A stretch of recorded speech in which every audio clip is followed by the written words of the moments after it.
स्वागत है आपका स्ट्रेट डाई कास्टिंग सॉल्यूशन में। आई होप आप लोग सभी ठीक होंगे। तो एक क्वेश्चन आया मेरे पास में अभी कि अगर मेरे पास में हाई टनेज मशीन है तो मेरी कास्टिंग की क्वालिटी पे क्या फर्क पड़ेगा। तो पहला क्वेश्चन तो ये है उस पूछने वाले का कि भाई अगर हमारे पास हायर टनेज की मशीन है, मीन्स जो रिक्वायर्ड टनेज है उससे ज़्यादा टनेज की मशीन है, तो कास्टिंग की क्वालिटी पे क्या फर्क पड़ेगा। उसको जानने से पहले हमें ये समझना पड़ेगा कि टनेज क्या है। टनेज सिंपली हम लोग कैलकुलेट करते हैं कि जितना हमारा रिक्वायर्ड कास्टिंग प्रेशर है, राइट। ये सारी चीज़ें मैं पहले भी बता चुका हूँ कि रिक्वायर्ड कास्टिंग प्रेशर हम लोग कैसे लेते हैं, कैसे कैलकुलेट करते हैं। तो ये आपकी कास्टिंग के एप्लीकेशन पे डिपेंड करेगा। तो फॉर एग्जाम्पल आपको ये जो कास्टिंग प्रेशर है जिसको हम पी से डिनोट कर रहे हैं, तो वो आपको चाहिए फॉर एग्जाम्पल 800 kg/cm²। आपकी कास्टिंग का एप्लीकेशन इस तरीके से है, वो इंजीनियरिंग कंपोनेंट है जिसके अंदर लीकेज प्रूफ जो चाहिए वो उसके अकॉर्डिंग जो है ये 800 kg/cm² आपको कास्टिंग के अंदर चाहिए, राइट। उसके अलावा एफ जो है आप लोग जानते हैं, एफ आपका जो है ये मशीन टनेज है जिसकी हम बात कर रहे हैं, राइट। ये अगर ज़्यादा होगा, रिक्वायर्ड टनेज से ज़्यादा होगा तो कास्टिंग की क्वालिटी में क्या फर्क पड़ेगा। ये हमारा कास्टिंग प्रेशर हो गया, और ए जो है हमारा ये कास्टिंग का शॉट का जो हमारा कंप्लीट शॉट होता है जो हम कास्ट करते हैं उसका प्रोजेक्शन एरिया, राइट। वो सिंपल मैथमेटिकल फॉर्मूला है, कोई इसके अंदर रॉकेट साइंस नहीं है। बट हमें इसको समझना है कि अगर टनेज ज़्यादा होगी तो कास्टिंग की क्वालिटी में क्या फर्क पड़ेगा। उसको समझने के लिए मैंने सिर्फ ये फॉर्मूला लिखा है। फॉर एग्जाम्पल आपकी जो शॉट का प्रोजेक्शन एरिया है क्योंकि वो कांस्टेंट रहने वाला है, हर शॉट के अंदर में उतना ही आपको शॉट जो है वो कास्ट करना है, राइट। तो फॉर एग्जांपल आपका प्रोजेक्शन एरिया जो है वो 200 cm² है, कास्टिंग का प्रोजेक्शन एरिया जो हर साइकिल में कांस्टेंट रहने वाला है।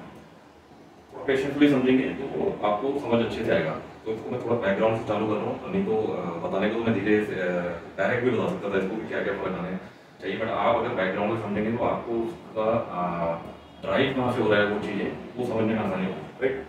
तो फॉर एग्जांपल आपका जो कास्टिंग आप कास्ट करने वाले हैं उसका शॉर्ट का जो प्रोजेक्शन एरिया है वो 200 cm² है, राइट।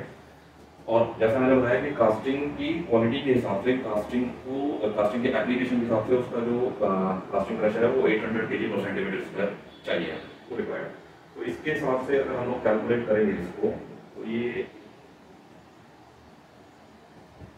1000 जैसे आपको पता है टनेज में कन्वर्ट करने के लिए यूज होता है, राइट। तो लगभग ये रहेगा आपका 160 टन।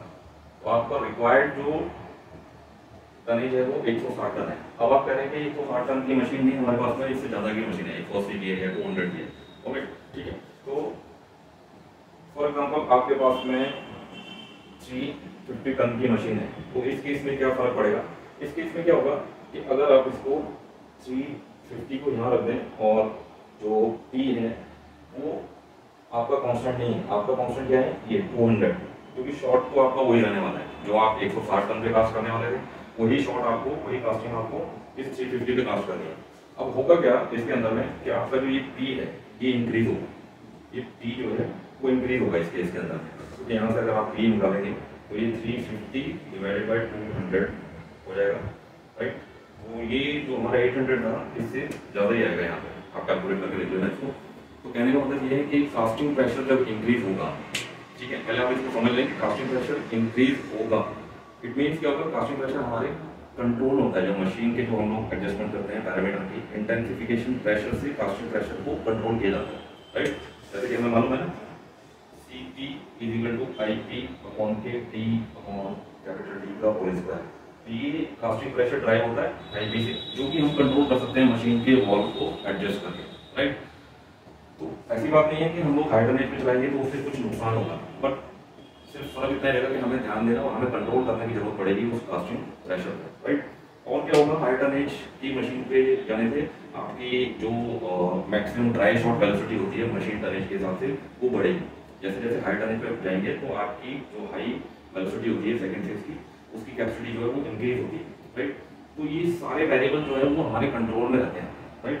अगर हमने इनको कंट्रोल नहीं किया अपनी कास्टिंग की रिक्वायरमेंट के हिसाब से तो उसमें दिक्कतें आ सकती हैं। उसके अंदर कास्टिंग प्रेशर इंक्रीज होने पे, हाई स्पीड इंक्रीज होने पे सोल्डरिंग की प्रॉब्लम आ सकती है, कास्टिंग क्रैक की प्रॉब्लम आ सकती है। दूसरी चीज ये तो कि हमारी प्रोसेस पैरामीटर के अकॉर्डिंग अगर उस डाई का साइज जो बढ़ाई गई मशीन के प्लेटन साइज के 50% से कम है तो वो डाई के बैंड होने की, उसके ब्रेक होने की, उस डाई को नुकसान पहुंचने की, उस डाई की इंसर्ट का प्रेस होने के चांस जो है वो ज़्यादा बढ़ेंगे। दूसरा, इसी के अपोजिट में मशीन के प्लेटन के डैमेज होने के भी चांस जो है उस केस में बढ़ जाएंगे। तो ये सारे नुकसान हो सकते हैं, जिसमें से कि जो अगर डाई का साइज हमारे मशीन के प्लेटन के साइज के 50% जो उसका एरिया प्लेटन का उससे अगर कम है तो वो रिवर्सेबल है, मीन्स उसको आप चेंज नहीं कर सकते, राइट, उसको कंट्रोल नहीं कर सकते, राइट। ये सारे जो वेरिएबल हैं इनको आप कंट्रोल कर सकते हैं। शर्त इसके अंदर ये है, कंडीशन इसके अंदर ये है कि जब आप PQ स्क्वायर एनालिसिस करते हैं उस समय आप मशीन की और डाई की कंपैटिबिलिटी चेक करते हैं, राइट। तो उस केस में जो मिनिमम मिलने वाली पावर है, मिलने वाले जो वैल्यूज हैं इन पैरामीटर्स की, कास्टिंग प्रेशर की, हाई स्पीड की, वो वैल्यू जो है हमारी जो रनिंग डाई है, जो डाई हमें चलानी है उसकी विंडो के बीच में आनी चाहिए। आप समझ रहे हैं बात को कि जो आपकी मशीन हाई टनेज की है उससे मिलने वाली minimum value of this parameter वो आपके जो चलाने वाली कास्टिंग है जो रिक्वायर्ड उसके पैरामीटर है उसके बीच में आनी चाहिए मशीन की विंडो के अंदर, राइट। सिंपल लैंग्वेज में अगर बोले तो जो अगर हाई टनेज की मशीन मिनिमम कास्टिंग प्रेशर ही अगर आपका 800 दे सकती है या 900 दे सकती है और रिक्वायर्ड 800 है तो आप उसको रोक सकते हो, तो फिर वो नुकसान होगा, राइट। सोल्डरिंग क्रिएट करेगी, क्रैक क्रिएट करेगी, राइट।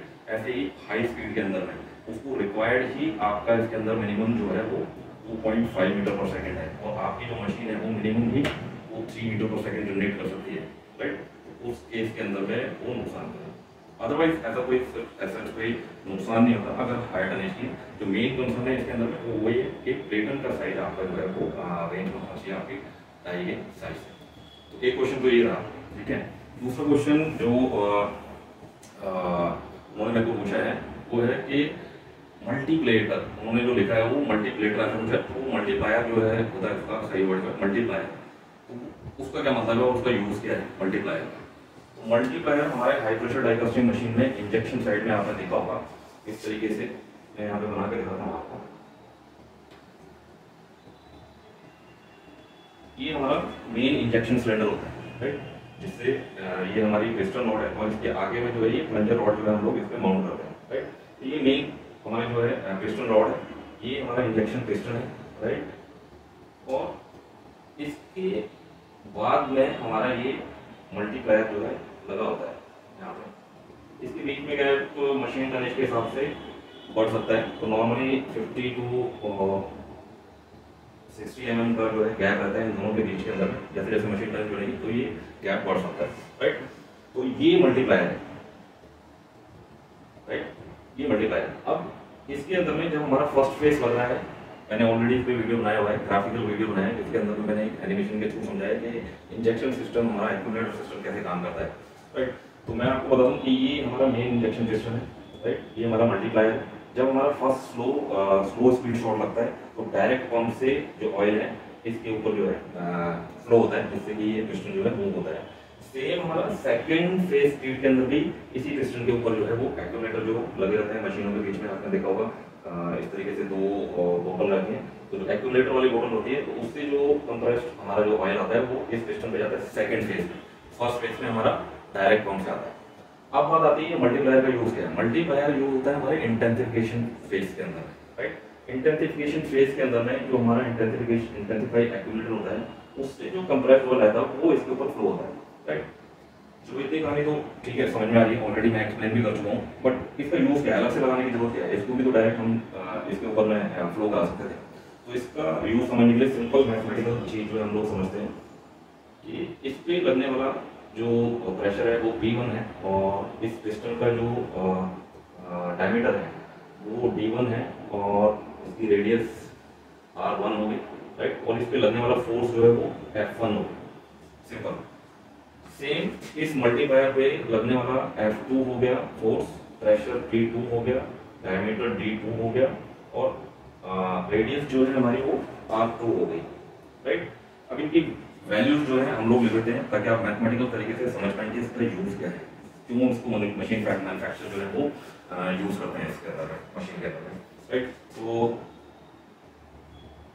फॉर एग्जाम्पल D1 की वैल्यू जो है हमारे पास 10 सेंटीमीटर है, तो R1 हमारी हो जाएगी 5 सेंटीमीटर, राइट।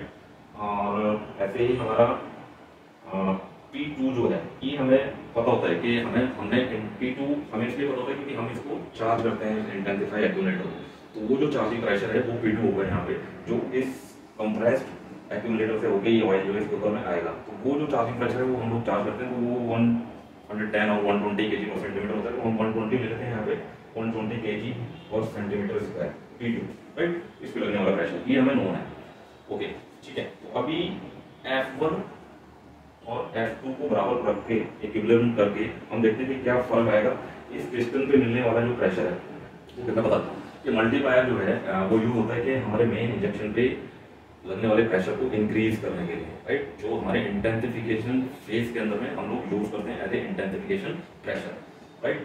तो जो हमें पीछे गेज में दिखाई देता है ना, आपने देखा होगा कि एकदम से इंटेंसिफिकेशन प्रेशर लगा, इंटेंसिफिकेशन शॉर्ट लगा और वो गेज के अंदर में सडनली जो है वो 120 से सीधा 350 या 300 kg पर सेंटीमीटर स्क्वायर हो जाता है। तो वो यही है P1 जो है, राइट। तो देखते हैं वो P1 यहाँ से लगने के बाद में ये P2 लगा इसके ऊपर 120, तो P1 कितना है कैलकुलेट करते हैं, इनको दोनों को आपस में बराबर में रख के, राइट।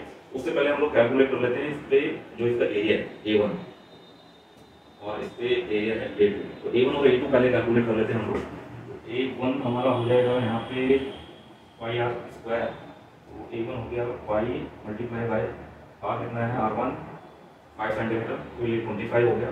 A2 हमारा पाई R2 स्क्वायर, ये हो गया हमारा पाई मल्टीप्लाई बाय A2 कितना लिया हमने, A2 हम ले लेते हैं यहाँ पे 14 सेंटीमीटर।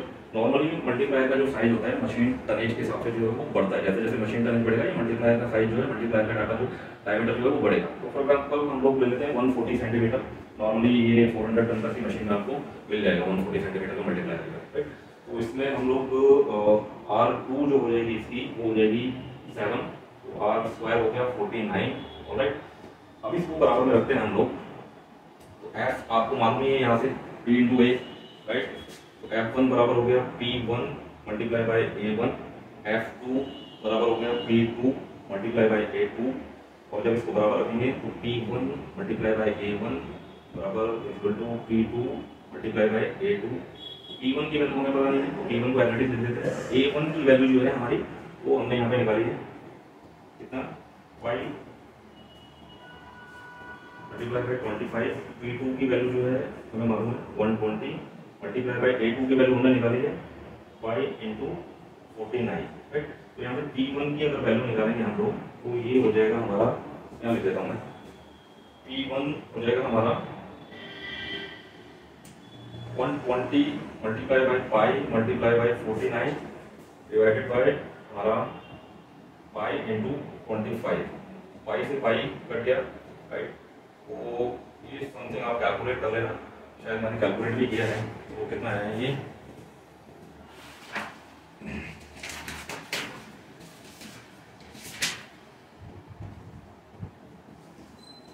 235 आया है शायद, ये आप देख लेना। मेरा कहने का मतलब यही है, तो समझाने का कि ये हमेशा P1 जो है वो P2 से ज़्यादा आएगा, और यही इस मल्टीप्लायर का एप्लीकेशन है, राइट। आई होप दोनों ही क्वेश्चन जो है आपको क्लियर होंगे। कमेंट में जरूर बताना अगर किसी को और को क्वेरी है दोनों क्वेश्चन से रिगार्डिंग, तो मैं दोबारा क्लियर करूँगा, राइट। Thank you. ऐसे ही जो है क्वेश्चन पूछते रहिए ताकि मैं ऐसे ही जो आपको आके बीच बीच में जो है ये क्लियर कर सकूँ। ऑब्जेक्टिव वही है, अभी भी जब भी शुरुआत किया था तब से अभी तक यही है कि वो ब्लैक आर्ट जो है हमारी डायग्नोस्टिक इंडस्ट्री से जो है वो टोटली हमें रिमूव कर दें, और ये रिमूव होगा लर्निंग से, राइट। कंटिन्यूस लर्निंग, और कंटिन्यूस लर्निंग कब तक, टिल दैट। तो keep learning till that. Thank you very much.